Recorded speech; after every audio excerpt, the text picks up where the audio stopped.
When you think of insider trading, what pops into your head? Probably some shady backroom deal, right? Briefcases full of cash? That's the Hollywood version. But today, we're going to pull back the curtain on a totally different kind of insider trading, one that's hiding in plain sight.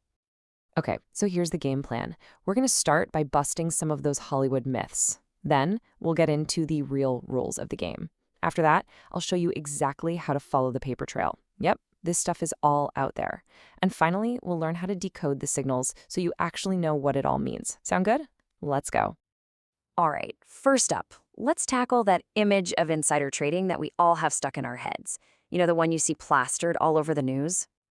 Yeah, we've all heard the big, splashy stories, right? I mean, who doesn't remember the whole Martha Stewart case? MarketBeat sums it up perfectly. She got nailed for trading on a secret tip, stuff nobody else knew. And look, that is the classic, totally illegal kind of insider trading, the kind that lands you in some serious hot water. But here's the thing, that's only half the story. So what's the secret ingredient that makes a trade illegal? Well, the SEC, the U.S. Securities and Exchange Commission, lays it out for us. You see these key phrases here? Breach of a fiduciary duty and material non-public information. Breach of duty is just a fancy way of saying you broke someone's trust. And non-public information is the secret info itself. It's all about playing with an unfair advantage. But what if you didn't break any trust? And what if the information wasn't a secret at all? Because, and you might not believe this, there's a type of insider trading that is 100% legal, and it happens every single day. It all just comes down to following the rules. So first off, who exactly is an insider? It's not just the CEO, not by a long shot. The SEC has a pretty wide net here. We're talking top execs, your CEO, CFO, COO, the board of directors, and anyone who owns more than 10% of the company. But here's the real kicker. It can be pretty much anyone who has access to that important, not yet public info. And this is where it all clicks into place. See, illegal trading is all about secrets. It's done in the dark, hidden from everyone, trying to get an unfair edge. Legal trading, it's the complete opposite. It's all out in the open, totally transparent, filed with the government, and follows super strict rules. So the big secret to legal insider trading is there are no secrets. So how does it work? It's actually pretty straightforward. An insider, let's say it's the CEO again, decides they want to buy or sell some of their company's stock. They make the trade.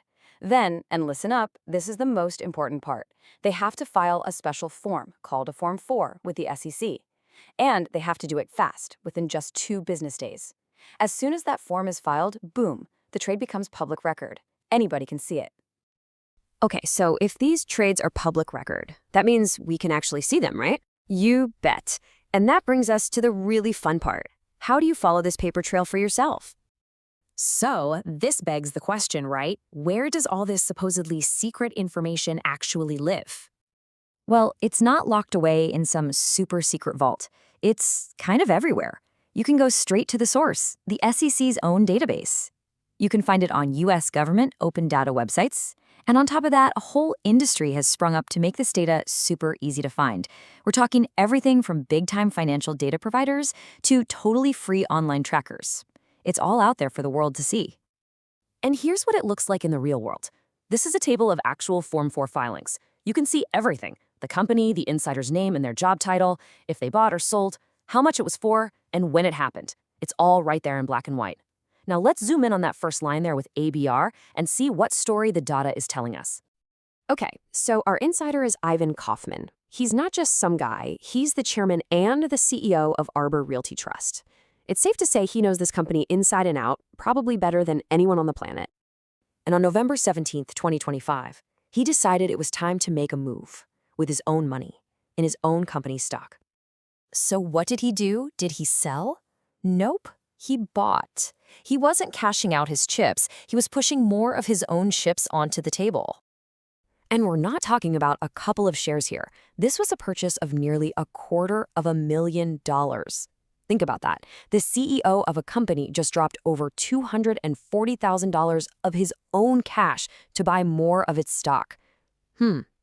What could that possibly be signaling to the market? And that's the million-dollar question, isn't it? I mean, finding the data is one thing, but knowing how to actually read the signals, well, that's where the real power is. What are these insiders trying to tell us with their trades? Okay, here's the general rule of thumb that a lot of investors follow. See this? Insider buys are often seen as a way stronger signal than insider sells. It's not even close. A buy can be like a massive vote of confidence, while a sell, well, a sell is often just noise. But why is that? It's actually really simple when you think about it. People, including insiders, usually buy a stock for one main reason. They think the price is going to go up, right? It's a pretty clear bet on the future. But selling? Oh man, insiders sell for a million different reasons that have nothing to do with the company's health. Maybe they're diversifying their portfolio, which is just smart financial planning. Maybe they need cash to buy a house or pay for their kids' college. They could just be paying taxes. A buy is a very specific signal. A sell is, well, it's a total crapshoot. All right, let's bring this all home. What's the big takeaway here? After everything we've gone through, how can you actually use this information? Here is your brand new insider trading toolkit. 3 simple steps. 1, know the difference. You can now separate the Hollywood myth of illegal deals from the legal public reality. 2, find the data. You know the SEC Form 4 filings are out there on public websites, just waiting for you. And 3, read the signals. You now understand that a big insider buy is often a powerful sign of confidence from the very people who know the company best. Which really just leaves us with one final thought to chew on. We call it insider trading, but if all the data is filed publicly within 2 days for anyone in the world to see, how inside is it really?